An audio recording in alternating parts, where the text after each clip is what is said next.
Bienvenidos a un nuevo viaje al pasado, directo a la Ciudad de México de los inolvidables años 80.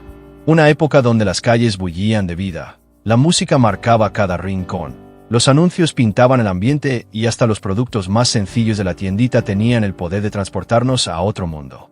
Aunque ese tiempo quedó atrás, sigue latiendo en nuestros recuerdos más vivos. Hoy vamos a revivir esos momentos que marcaron a toda una generación. Desde los sitios más emblemáticos de la ciudad hasta esos pequeños detalles cotidianos que lograban sacarnos una sonrisa sin esfuerzo. Así que acomódate, abre bien la memoria y cuéntanos en los comentarios qué es lo primero que se te viene a la mente cuando escuchas Ciudad de México en los 80. Vamos a comenzar. Para muchos, esta década fue un contraste fascinante, modernidad y tradición conviviendo de manera casi mágica en el mismo espacio. Los edificios históricos aún dominaban el horizonte, mientras la publicidad, los productos icónicos y la vida urbana marcaban el ritmo de cada día. Uno de los edificios más impresionantes de aquella época era la sede de la Secretaría de Comunicaciones y Transportes, inaugurada en 1952. Este inmueble, famoso por sus murales, sobrevivió al devastador sismo de 1985 que obligó a reforzar su estructura. Sin embargo, décadas más tarde, en 2017, otro terremoto lo dejó en el abandono, apagando una larga historia que formaba parte del rostro de la ciudad. Antes de que existiera ese edificio, la Secretaría tenía su sede en la calle de Tacuba, en pleno centro histórico, donde hoy se levanta el Museo Nacional de Arte. La Alameda Central era otro punto clave para el paseo y la convivencia en esos años. En las fotografías de la época se respira la esencia del parque.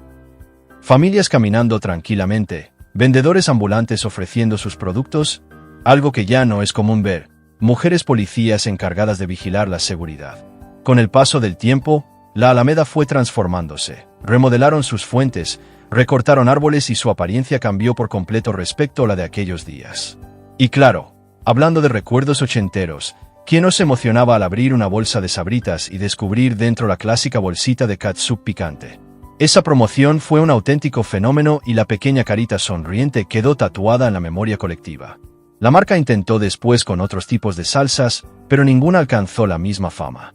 Mientras tanto, en el corazón del centro histórico, la Catedral Metropolitana continuaba siendo un punto central de la ciudad, aunque el entorno que la rodeaba era muy distinto al que conocemos hoy. En los años 80 todavía se alzaba el conjunto Pino Suárez, un edificio que hoy ya no forma parte del paisaje urbano de la capital. Y justo frente a esa transformación constante, la Catedral Metropolitana seguía siendo mucho más que un símbolo arquitectónico. Era un testigo silencioso de momentos sociales, políticos y culturales que marcaron la historia del país. En el ámbito comercial, la vida cotidiana encontraba reflejo en lugares como la tienda de autoservicio comercial mexicana de San José Insurgentes. Sus pasillos, amplios y llenos de productos que despertaban la curiosidad de cualquiera, solían recorrerse con la ayuda de los famosos cerillitos, esos jóvenes que con entusiasmo empacaban las compras de los clientes. Décadas más tarde, esa labor pasaría a manos de adultos mayores dentro de un programa social, mostrando cómo incluso un detalle tan simple se transformó con el paso del tiempo. Otro recuerdo inolvidable de la década fue la gelatina, marca Ye-Yo.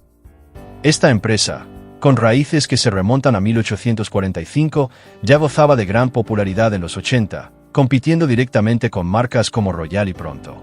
Sus presentaciones han evolucionado, pasando de las clásicas cajitas a los empaques en bolsa, pero sigue siendo un producto querido en la mesa de muchas familias mexicanas.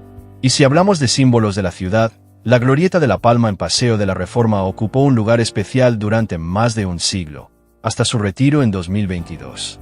Desde sus orígenes en el siglo XX, aquella palma fue testigo del crecimiento de Reforma y de la transformación arquitectónica de sus alrededores. Hoy se busca reemplazarla con otra vegetación, pero para muchos, ese espacio nunca volverá a sentirse igual. Otro elemento cargado de nostalgia son los puestos de revistas atrasadas. Eran verdaderos tesoros urbanos donde era posible intercambiar ejemplares viejos por un poco de dinero, convirtiéndose en el lugar perfecto para encontrar cómics, novelas, revistas de moda y publicaciones que ya no se hallaban en ningún otro lado. Aunque con el paso de los años su número disminuyó, algunos aún sobreviven en mercados y tianguis, recordándonos esa época dorada del papel impreso. Los juguetes tampoco podían faltar en la memoria. Marcas como Hurricane llenaban las casas con rompecabezas de temáticas populares, como los comandos heroicos.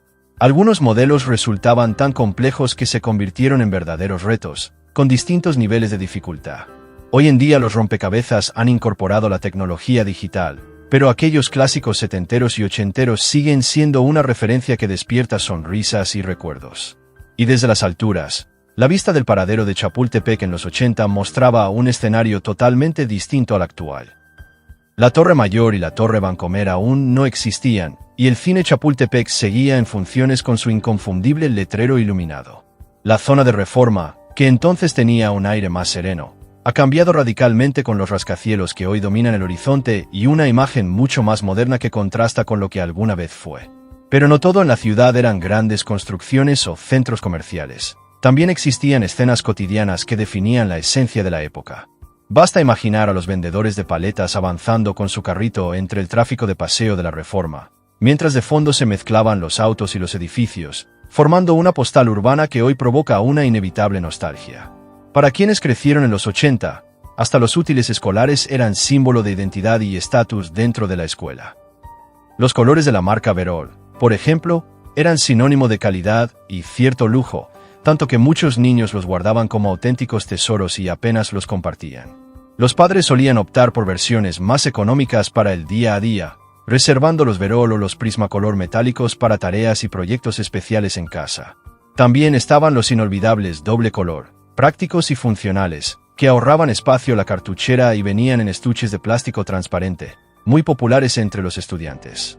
El entretenimiento en la ciudad también se vivía intensamente. El Teatro Insurgentes, inaugurado en 1953, se convirtió en escenario de momentos históricos como los Juegos Olímpicos de 1968. Durante los años 80, su marquesina lucía los nombres de los actores más reconocidos de la época, con obras que marcaron a una generación entera. Su fachada, adornada con un mural de Diego Rivera, sigue siendo hasta hoy un emblema cultural inconfundible. El centro histórico, en cambio, reflejaba una ciudad en plena transformación. El comercio ambulante crecía de manera descontrolada, generando caos tanto para peatones como para el tránsito. Aunque con el tiempo se establecieron medidas para reubicar a los vendedores, en los 80 era común caminar entre calles abarrotadas de puestos que ofrecían desde ropa hasta casetes y cómics para los más jóvenes. Entre los objetos escolares más recordados estaba el cuaderno Alfa, un libro de ejercicios de aritmética y geometría avanzada que imponía respeto entre los alumnos de primaria.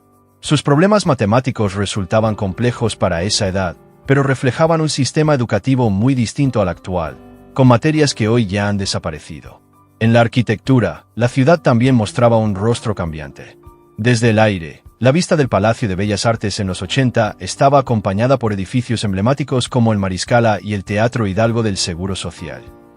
Sin embargo, el terremoto de 1985 dejó huellas imborrables. El Mariscala tuvo que ser demolido por los daños, mientras que el Teatro Hidalgo fue remodelado con el paso de los años. El Estadio Azteca, por su parte, vivía uno de sus momentos más gloriosos. Los clásicos entre América y Atlante llenaban las tribunas de pasión y cada jugada se vivía con intensidad.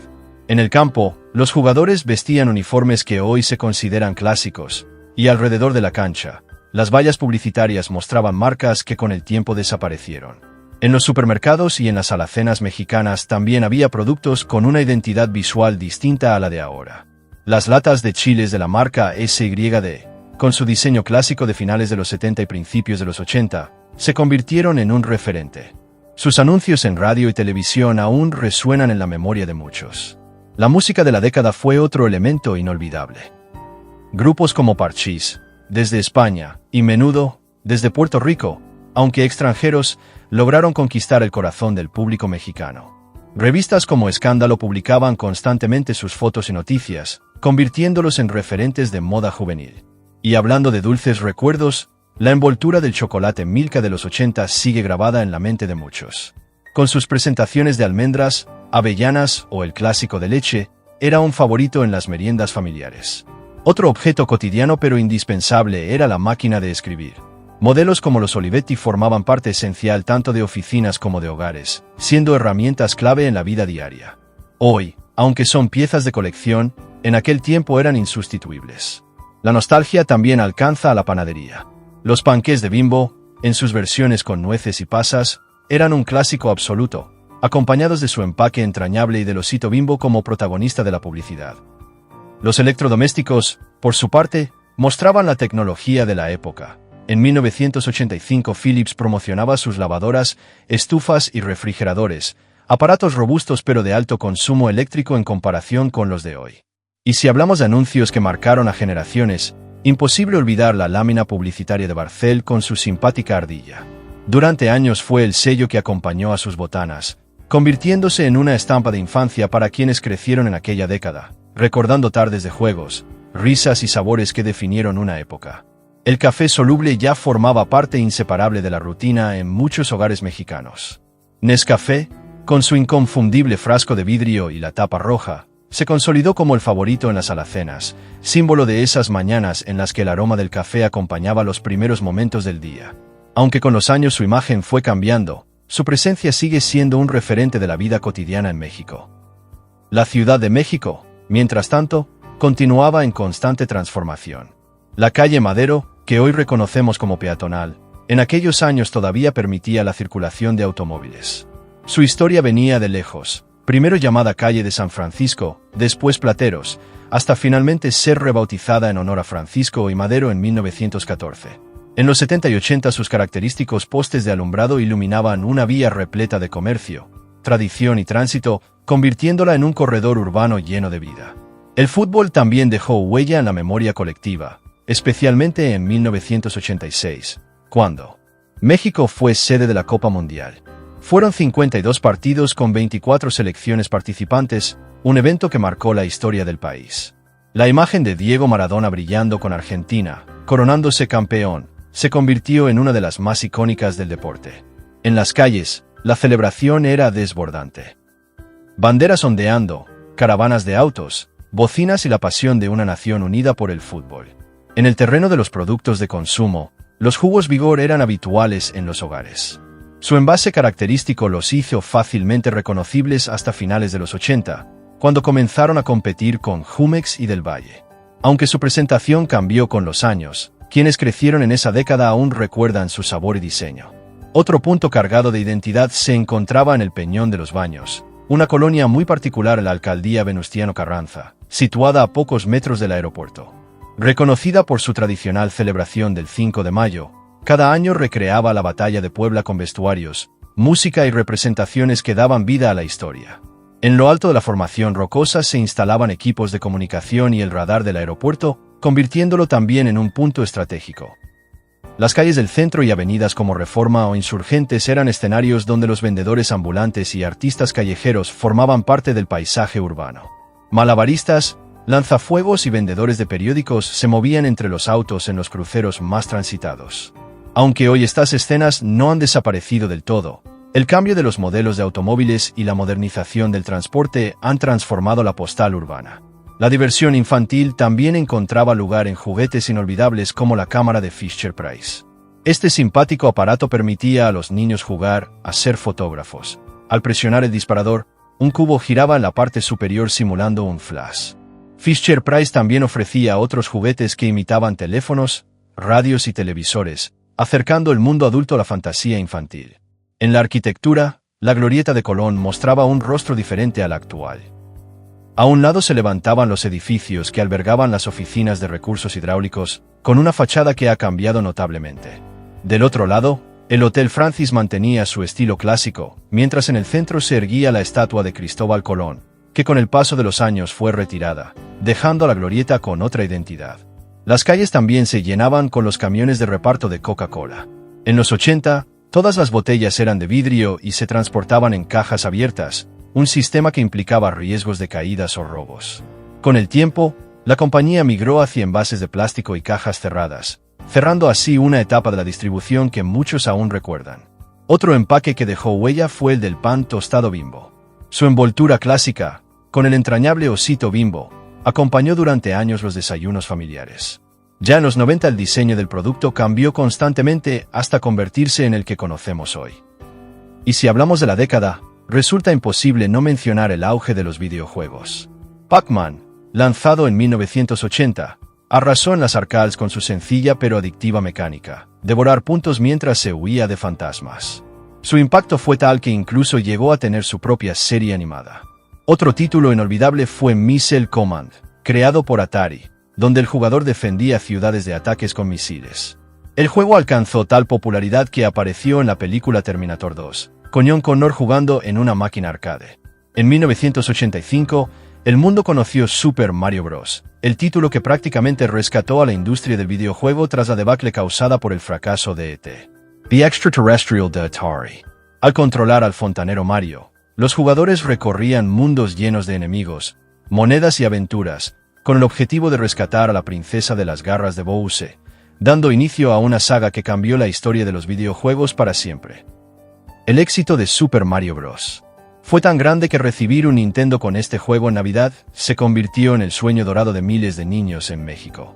Y poco después, en 1989, llegó Golden Axe, que marcó un antes y un después en los videojuegos de aventura y fantasía medieval. Con un guerrero, una amazona y un enano como protagonistas, este título de Sega transportaba a los jugadores a un mundo lleno de magia, donde se libraban batallas épicas contra gigantes, esqueletos y poderosos magos.